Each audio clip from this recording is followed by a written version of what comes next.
بسم اللہ الرحمن الرحیم الحمد للہ رب العالمین الصلاة والسلام علی خیر خلقہ واشرف بریتہ سیدنا و نبینا و مولانا ابی القاسم محمد وآلہ الطیبین الطاہرین المعصومین ولعنۃ اللہ علی اعدائہم اجمعین اما بعد بسم اللہ الرحمن الرحیم انما انت منذر ولکل قوم ہاد صلوات بھیجیے بآواز بلند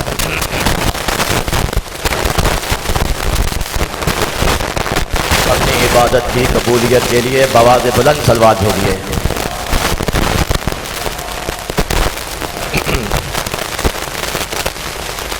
سخن کی ابتدا چند جملے سے کرنا چاہوں گا اگر آپ کی توجہ میری جانب ہو تو علی کے فضائل اپنے تو بیان کرتے ہی کرتے ہیں لیکن بات تب بنتی ہے دشمنوں کی زبان کے اوپر علی کی فضیلت بیان فضائل تو آپ نے بہت سنے ہیں لیکن میرا دل چاہتا ہے آپ کے سامنے چند جملے ان دشمنوں کی زبان سے نکلے ہوئے بیان کروں کہ جنہوں نے علی مرتضیٰ کی شان میں 80 یا 90 سال گستاخی کی توجہ کا طالب ہوں ایک دن حاکم شام بڑے آرام سے سنیے گا کوئی جلدی نہیں ہے ہر لفظ کے اوپر غور کا طالب ہوں توجہ کا طالب ہوں ایک دن حاکم شام اپنے دربار میں کہتا ہے کہ تم میں سے کوئی بھی اگر علی کی شان میں بہترین شعر کہے گا اس کو میں یہ نفیس قالین تحفے میں دوں گا سب سے پہلا شعر تخت کے اوپر بیٹھ کے خود کہتا ہے کیا کہتا ہے خیر الورا من بعد احمد حیدر الناس ارض والوسیع السما کہ احمد مصطفیٰ کے بعد سب سے افضل حیدر ہے توجہ کا طالب ہوں یہ ابھی سخن کی ابتدا ہو رہی ہے احمد مصطفیٰ کے بعد سب سے افضل حیدر ہے یہ لوگ زمین ہیں علی آسمان ہے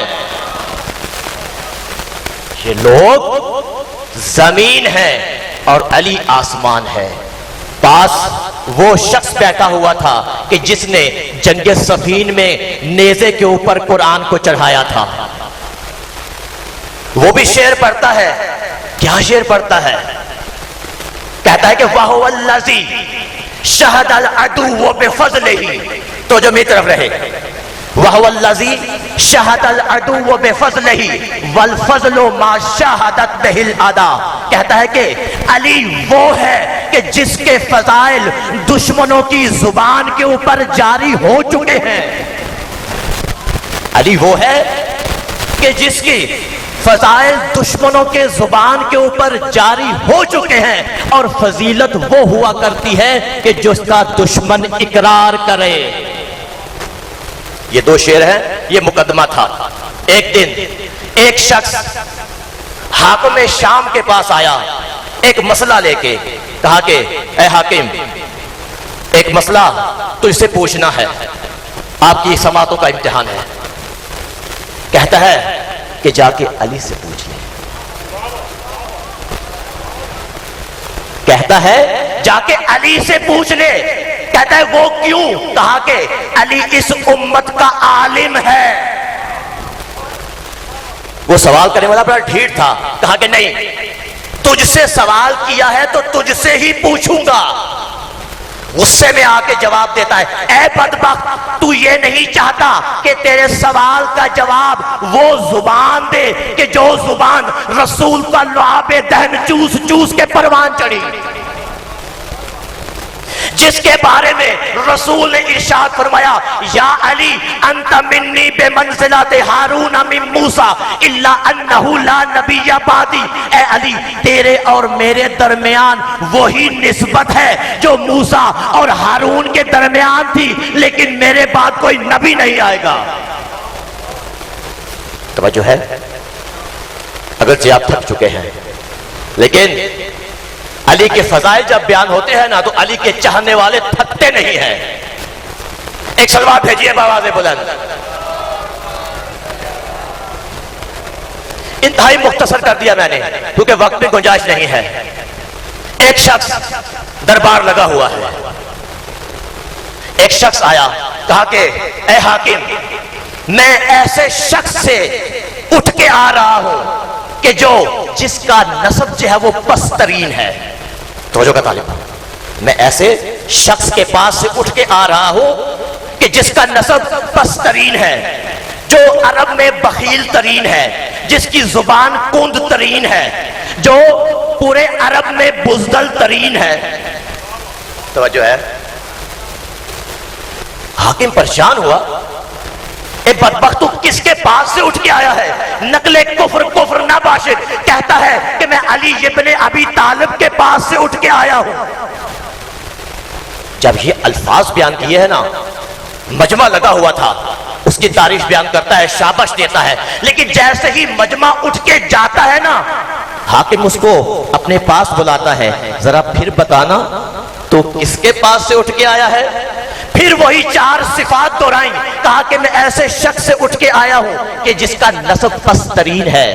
تو جواب دیتا ہے, اے بدبخت, علی کا نسب کس طرح پسترین ہو سکتا ہے کہ جس کا باپ ابو طالب ہو, جس کا دادا عبد المطلب ہو, جس کی زوجہ بتول ہو, جس کی زوجہ بتول ہو, اس کا نسب کس طرح پسترین ہو سکتا ہے؟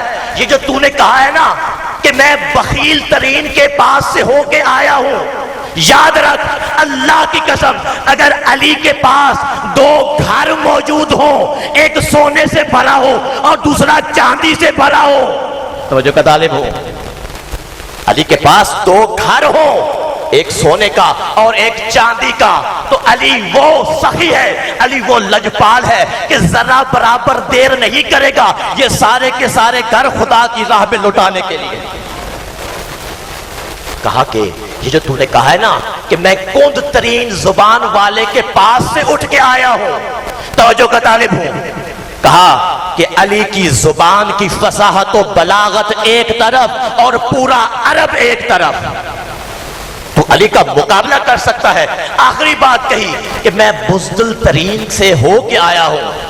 تو حاکم کہتا ہے, اے بدبخت, کسی مائی نے ابھی تک وہ بہادر بیٹا جنا ہی نہیں ہے کہ جو علی کے مقابلے میں آئے اور میدان سے زندہ واپس آ جائے. یہ وہ فضیلت ہے کہ جو دشمن کی زبان پہ جاری ہو رہی ہے. ایک سلوات بھیجیے بآواز بلند. بس آخری واقعہ اور آپ کی زحمت تمام کروں گا. امیر المومنین کی شہادت کے بعد یہ حاکم مکہ آیا. جیسے ہی مکہ آیا نا تو لوگوں نے شکایت لگائی کہ ابن عباس تفسیر قرآن بیان کرتا ہے. اچھا, تو جواب دیتا ہے کہ علی ابن ابی طالب ابن عباس تفسیر قرآن بیان نہیں کرے گا تو اور کون کرے گا؟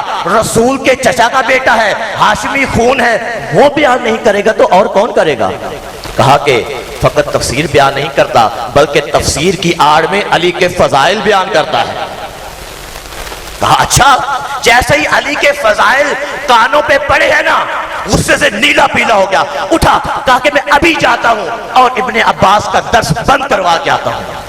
ابن عباس درس دے رہے ہیں. دیکھا کہ حاکم اپنے حواریوں کے ساتھ آ کے درس میں بیٹھ گیا, بڑے محتاط انداز میں تفسیر بیان کی. جیسے ہی تفسیر ختم ہوئی ہے نا, حاکم پاس آ کہتا ہے کہ اے ابن عباس, سنا ہے کہ تو تفسیر کی آڑ میں علی کے فضائل بیان کرتا ہے. کہا کہ اے حاکم, تو ذرا مجھے بتا دے قرآن کی کون سی ایسی جگہ ہے کہ جہاں علی کا ذکر موجود نہیں ہے؟ اگر وہ جگہ بتا دے تو میں علی کا ذکر چھوڑ دوں. اب یہاں پہ ابن عباس نے 10 آیات پڑھی ہیں. ماہ رمضان ہے, قرآن پڑھنا ثواب ہے. 10 آیات پڑھتا ہوں, یہ 10 آیات پڑھی ہیں. اور حاکم سے جواب چاہا کہ یہ کس کی شان میں نازل ہوئی. سب سے پہلی آیت پڑھی ہے کہا بسم اللہ الرحمن الرحیم انما انت منذر ولکل قوم ہاد، انما انت منذر ولکل قوم ہاد۔ نہ مجھے کسی کے اوپر ہٹ کرنا آتا ہے، نہ ہی مجھے سر لگانی آتی ہے، فقط سنتے رہے خاموشی سے، اگر میرا پیغام آپ تک پہنچ جائے تو کافی ہے۔ پہلی آیت پڑھی انما انت منذر ولکل قوم ہاد، کیا مطلب اس کا؟ انما انت منذر، اے حبیب تو اس امت کا ڈرانے والا ہے، وَلِكُلِّ قَوْمٍ ہاد، ہر قوم کے لیے خدا نے ایک ہادی مقرر کیا ہے۔ ابن عباس حاکم کی طرف رخ کر کے کہتا ہے کہ بتا یہ آیت کس کی شان میں نازل ہوئی؟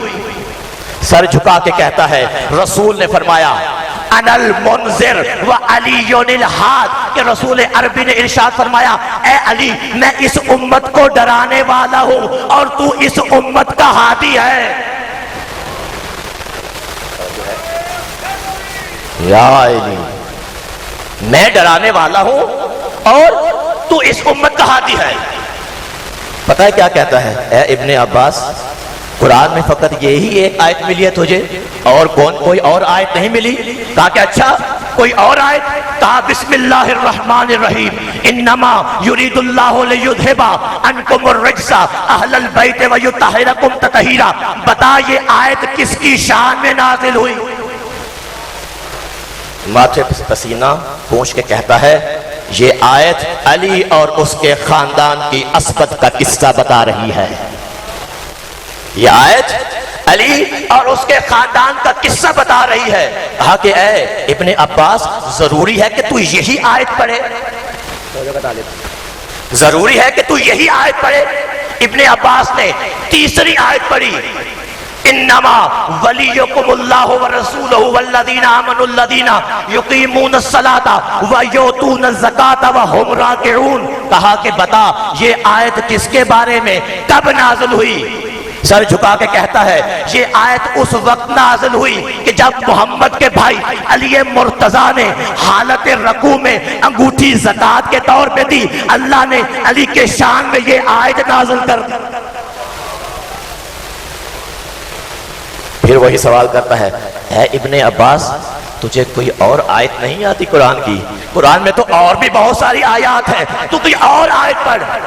ابن عباس نے چوتھی آیت پڑھی، کہا بسم اللہ الرحمن الرحیم اما یتساءلون عن النبأ العظیم، کہ اے حبیب یہ ایک دوسرے سے سوال کرتے ہیں بڑی خبر کے بارے میں، اے حاکم بتا اس بڑی خبر سے بارے میں کیا رسول نے کیا فرمایا؟ کہا کہ اے ابن عباس رسول نے فرمایا اس بڑی خبر سے مراد علی ابن ابی طالب ہے۔ پھر کہتا ہے اے ابن عباس تجھے یہی آیت ملی ہے پڑھنے کو؟ تجھے اور کوئی آیت نہیں ملی پڑھنے کو؟ ابن عباس نے ایک اور آیت پڑھی بسم اللہ الرحمن الرحیم۔ قرآن سن کے تھک کیوں گئے؟ صلوات بھیجیے بآواز بلند۔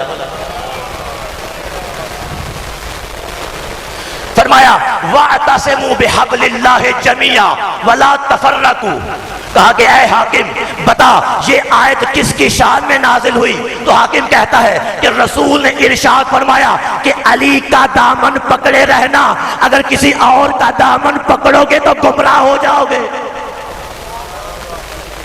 یہ کون اقرار کر رہا ہے؟ یہ وہ اقرار کر رہا ہے کہ جس نے 90 سال علی کے دشمنی میں آ کے سب و شتم کیا ہے علی ابن ابی طالب کو۔ پھر سوال کیا اے ابن عباس تو کوئی اور آیت نہیں پڑھ سکتا؟ تجھے یہی آیت ملی ہے؟ کہا کہ ہاں اور بھی ایک آیت ہے۔ کہا بسم اللہ الرحمن الرحیم قل کفی باللہ شہیدا بینی و بینکم ومن عندہ علم الکتاب۔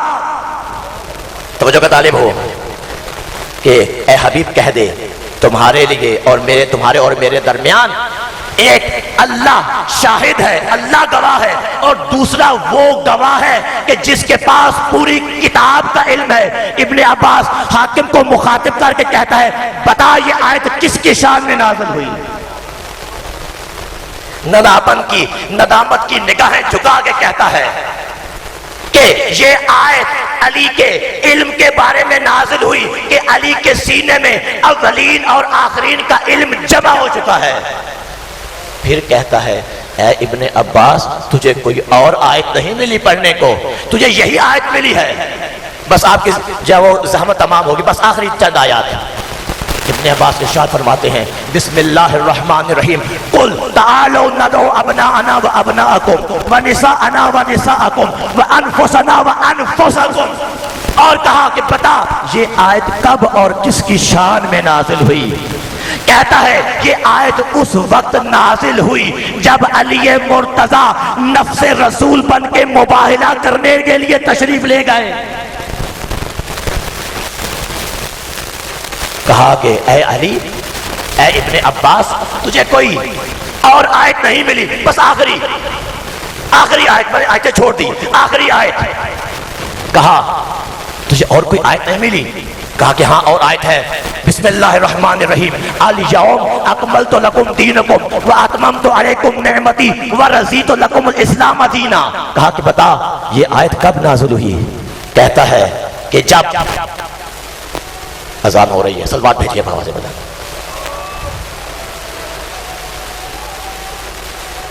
پھر بھی صلوات بھیجیے بابا سے بتا، پھر بھی صلوات بھیجیے بابا سے بلند۔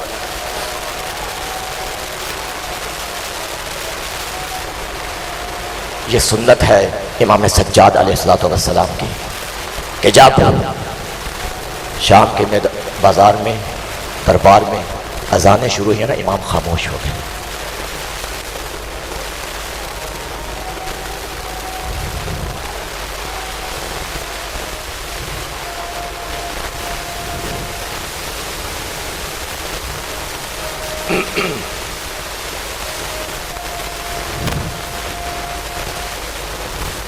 صلوات پڑھتے رہیے، صلوات پڑھنا ثواب ہے۔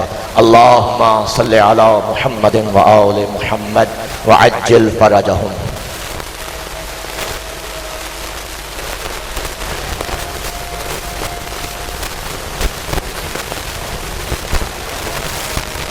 اللہم صلی علی محمد و آل محمد، اللہم صلی علی محمد و آل محمد، اللہم صلی علی محمد و آل محمد، اللہم صلی علی محمد و آل محمد، اللہم صلی علی محمد و آل محمد۔ آخری آیت الیوم اکملت لکم دینکم واتممت علیکم نعمتی، بتا یہ کب نازل ہوئی؟ کہتا ہے کہ جب رسول خدا نے غدیر کے میدان میں پلانوں کے منبر کے اوپر اپنے بھائی علی ابن ابی طالب کا ہاتھ پکڑ کے من کنت مولا فہذا علی مولا کا نعرہ بلند کیا تھا، اس وقت خداوند متعال نے اس دین کے اوپر اپنی رضایت کی مہر ثبت کرتے ہوئے اس آیت کو نازل کیا تھا۔ ابن عباس کہتا ہے کہ اے حاکم مجھے تو ہی بتا میں کون سی آیت پڑھوں؟ کہتا ہے اے ابن عباس تو یہ آیت پڑھ۔ کون سی آیت؟ بسم اللہ الرحمن الرحیم اذا زلزلت الارض زلزالہا، نتیجے کے قریب ہو بالکل، تو جو طالب ہو، اذا زلزلت الارض زلزالہا۔ کہا کہ اے حاکم اتفاق سے یہ آیت بھی علی کی شان بیان کر رہی ہے۔ کہا وہ کیسے؟ کہا تجھے معلوم نہیں ہے نبی کی رحلت کے 1 سال بعد مدینے کے اندر شدید زلزلہ آیا، سارے لوگ گھبرا کے ایک میدان میں اکٹھے ہو گئے، اور اسی میدان جمع غفیر کے اندر علی ابن ابی طالب بھی تشریف لائے، اور امام نے آ کے جمع غفیر میں اس آیت کو پڑھا بسم اللہ الرحمن الرحیم اذا زلزلت الارض زلزالہا، اور اپنا پاؤں زمین کے اوپر مار کے حکم دیا اے زمین ابو تراب تجھے حکم دیتا ہے ٹھہر جا۔ اے زمین تجھے ابو تراب حکم دیتا ہے کہ ٹھہر جا۔ اس کے بعد سے آج تک جب بھی کوئی یہ آیت پڑھتا ہے نا اذا زلزلت الارض زلزالہا، تو فوراً اس آیت سے مراد علی ابن ابی طالب لیتا ہے۔ تو پتہ ہے حاکم کیا جواب دیتا ہے؟ کہتا ہے اے ابن عباس سیدھی طرح کیوں نہیں کہتے جب تک قرآن رہے گا علی بھی رہے گا؟ جب تک قرآن رہے گا علی بھی رہے گا، اور قیامت تک قرآن رہے گا، اور قیامت تک علی ابن ابی طالب بھی رہے گا۔ صلوات بھیجیے بابا سے بدن۔